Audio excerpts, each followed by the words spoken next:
अकबर बीरबल की कहानी। बादशाह का सपना। एक बार की बात है जब बादशाह अकबर गहरी नींद से अचानक उठ गए और फिर रात भर सो नहीं सके।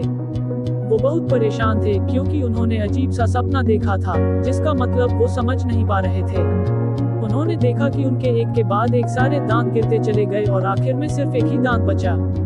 इस सपने से वह इतने चिंतित हुए कि उन्होंने इसके बारे में सभा में चर्चा करने के बारे में सोचा।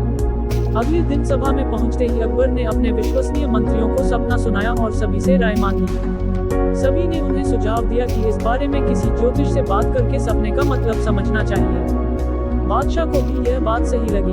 अगले दिन उन्होंने दरबार में विद्वान ज्योतिषों को बुलवाया और अपना सपना सुनाया। इसके बाद सभी ज्योतिषों ने आपस में विचार विमर्श किया। फिर उन्होंने बादशाह से कहा, जहां पनाह, इस सपने का एक ही मतलब निकलता है कि आपके सभी रिश्तेदार आपसे पहले ही मर जाएंगे।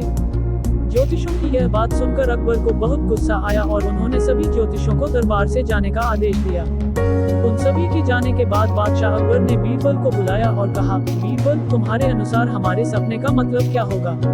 बीरबल ने कहा, हुजूर, मेरे हिसाब से आपके सपने का मतलब ये था कि आपके सभी रिश्तेदारों में से आपकी उम्र सबसे ज्यादा होगी और आप उन सभी से ज्यादा समय तक जीते रहेंगे।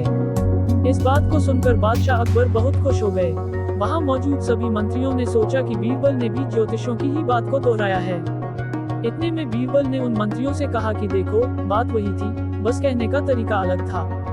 बात को हमेशा सही तरीके से सामने रखा जाना चाहिए। मंत्रियों को इतना कहकर बीरबल सभा से चले गए। कहानी से सीख, किसी भी बात को बोलने का एक सही तरीका होता है। विचलित करने वाली बात को भी सही तरीके से कहा जाए तो उसका बुरा नहीं लगता। इसी वजह से बात को हमेशा सही तरीका और सलीके से रखा जाना चाहिए। तो दोस्तों, इस तरह के वीडियो के लिए हमारे चैनल हिंदी वॉइस को सब्सक्राइब करें ताकि हमारी हर वीडियो